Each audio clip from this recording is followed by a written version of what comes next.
Impact Zone. We are, ladies and gentlemen. You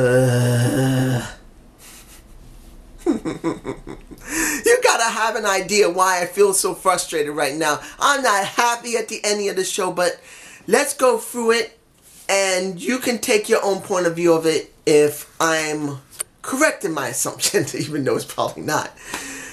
I gotta say, returning back to the four-sided ring is not a good idea. I'm saying that up front right now. I am not happy they returned to the four-sided ring instead of sticking with the six-sided ring. Mind you, if people were getting hurt a lot more than normal, let's say statistically more than 30 or 40% more than they normally would, I understand them changing it. But if they're doing it like they did last time, saying, well, they don't really like it, that was beyond stupid. Because the six-sided ring really differentiated TNA or Impact Wrestling from every other company that existed. It may be a novelty, but it was a novelty people recognize. And if they just change it because, well, maybe we should just change it due to the fact that its novelty has worn off, I believe it's a foolish thing. You need to keep something steady, something stable. Change anything else but the ring. That's what differentiated it. That's what really gave it some flair. And now the flair is gone. Who knows if it'll come back or if it comes back in a couple of months and people realize it was better that way because of the ratings. Anyway, let's start with Seidel versus Bulava.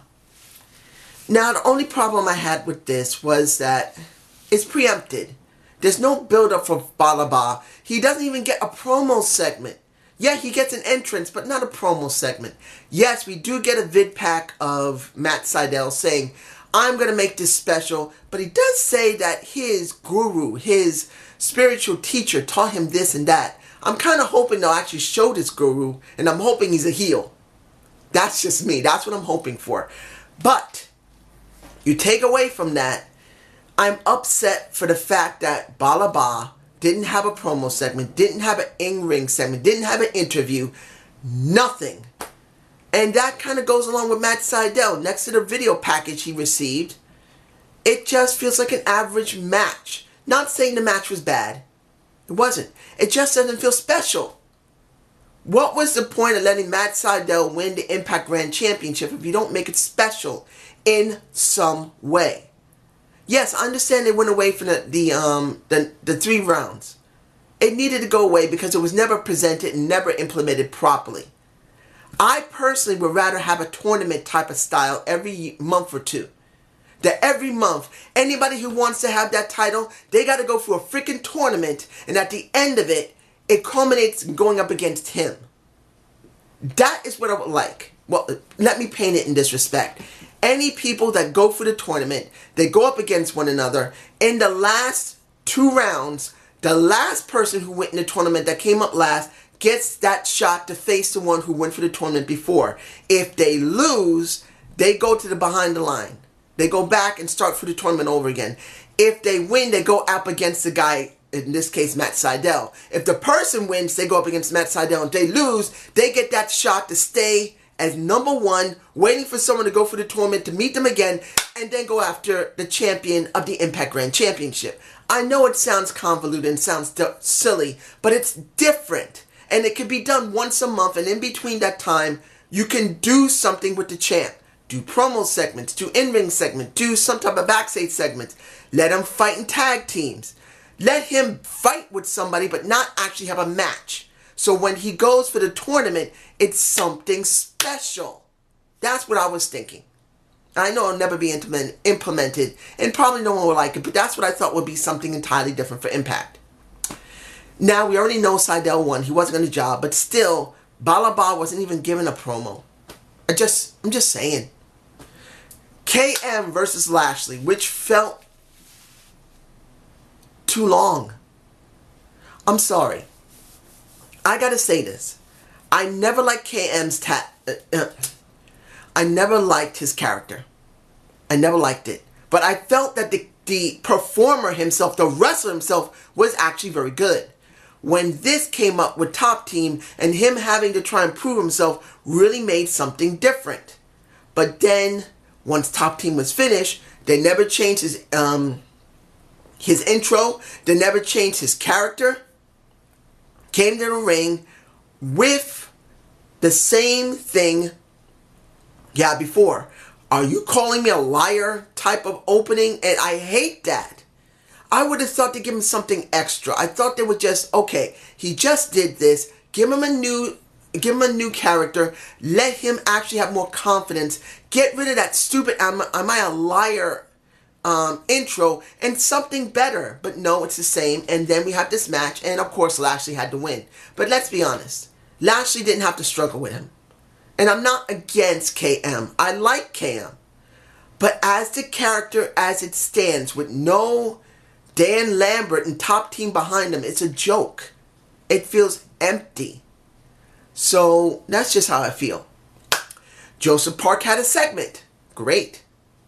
Joseph Park did not have his cousin, who now is gone for a while. Maybe he'll come back with a crazy persona.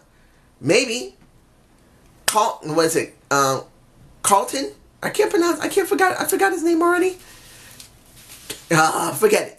He basically called up his great aunt to tell him that he shouldn't have gone into the ring. And then James Jacob with Congo Kong finally comes out. And Morgan, my friend, if you're watching this, Congo, you already know, is back. I hope you're happy. I didn't say anything earlier because, well, we didn't know what was going to happen with Congo. Would it be a first-time appearance or a last-time appearance? It's good to see him back.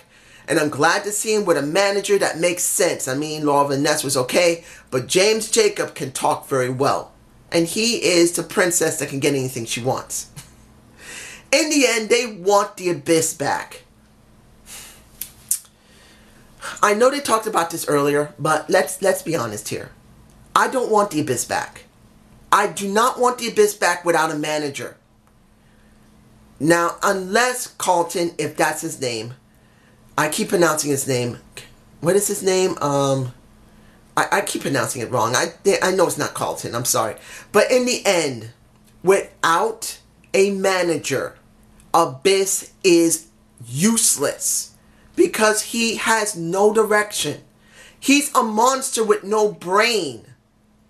And he should be a monster with a brain. I know he can talk. I'm not saying the guy who plays the Abyss is dumb. And I'm not saying the Abyss character is dumb. But after all this time, where he's had no direction, when he was with... when he was doing Decay, he had direction. He had someone there to play off of. He was beautiful. That was Abyss that we enjoyed. Then with Joseph Park, when he was flipping back and forth with the Abyss, that was something we enjoyed. But this is not what we enjoy. We need him with a manager. He needs to go back to his roots. I wish so much that I believe his name was Brother Michael. Or Father Michael.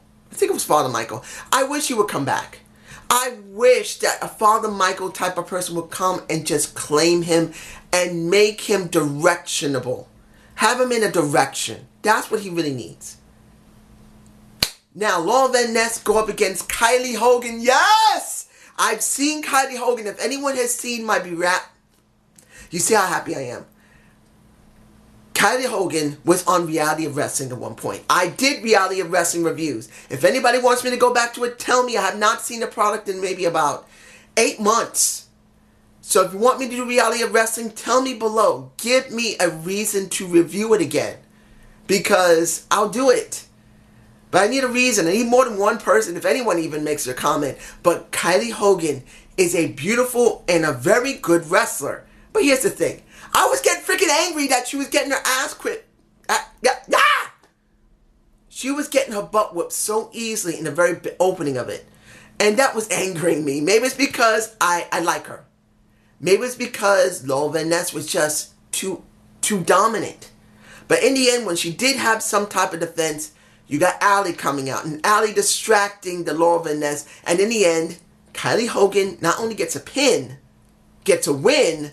Now she gets an opportunity to go up against Laura Van Ness next week. What? What? Why are they rushing? Why are they rushing this? Oh my... This is what I hope they would not do. I've already said this myself over and over again. Do a slow burn up. Not just like this. The minute they start doing this, they're going to make a big mistake.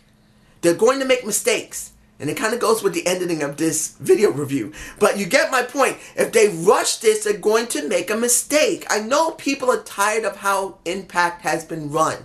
I know it. But if you don't do this properly, you're going to pay for it later. Now, EC3 and Alberta Patron goes up against...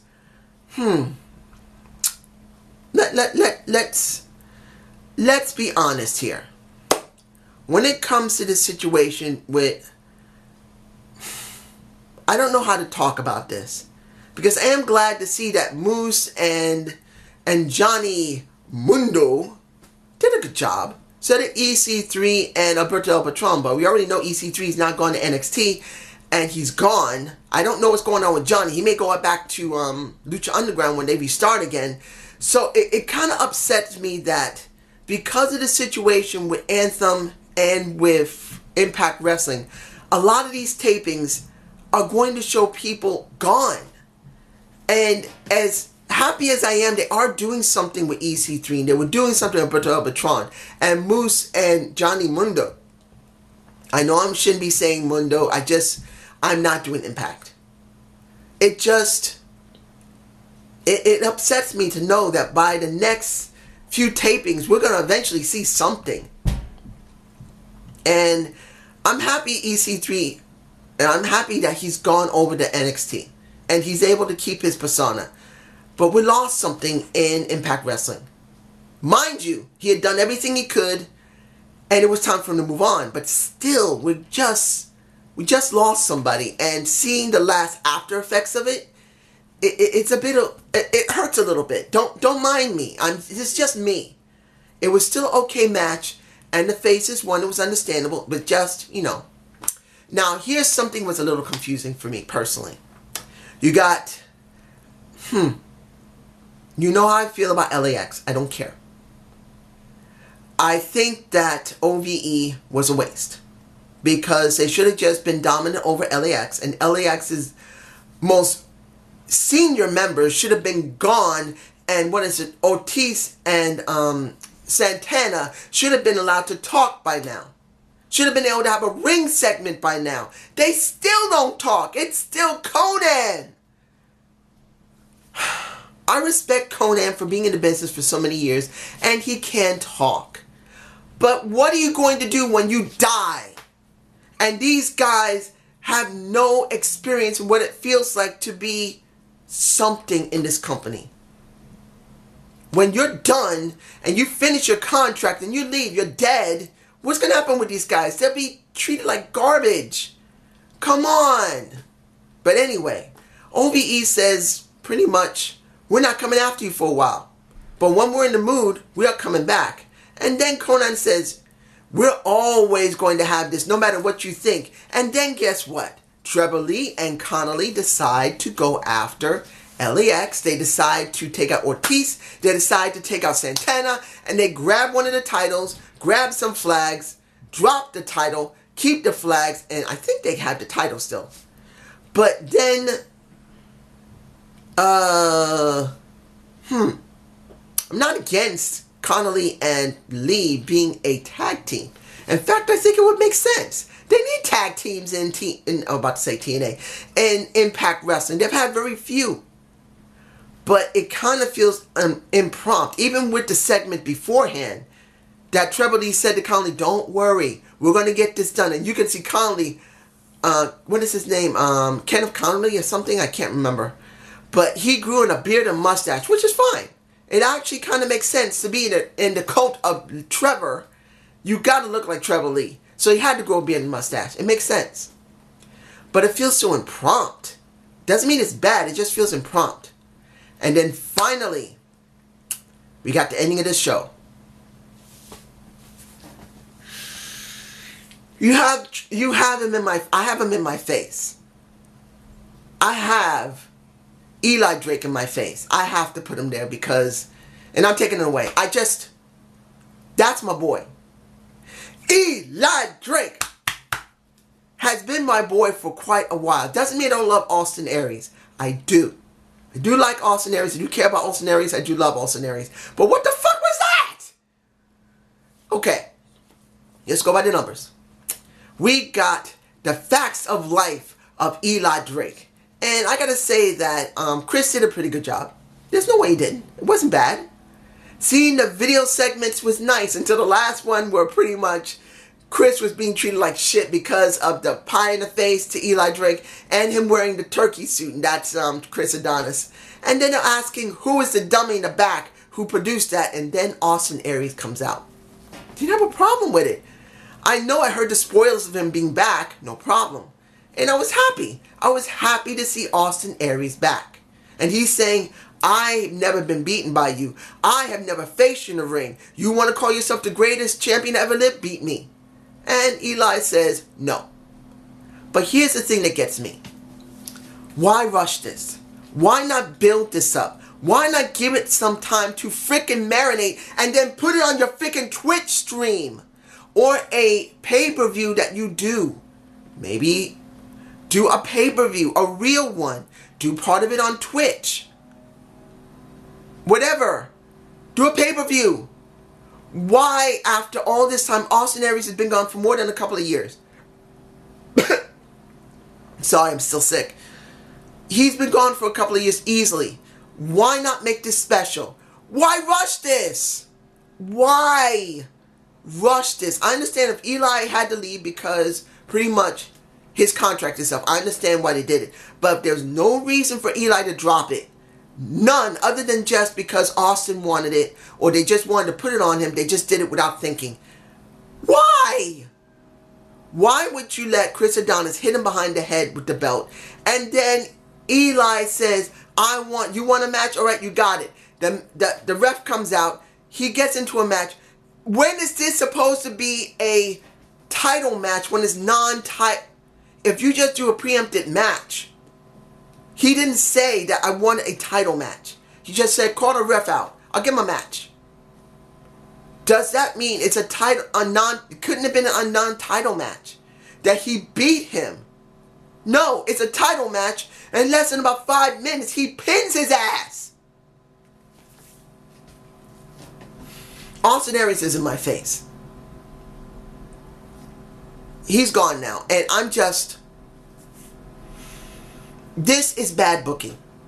This is stupid booking. Like I said multiple times when we heard that the new management has been in there, I'm hoping they will do a slow burn to go up. Not a quick one. If they do a fast burn, they're going to do exactly what they did every single time new management came in. They rush things. Instead of giving it a slow run up, they're rushing it. Maybe because contracts have been up because the previous manager was stupid enough to get it done right.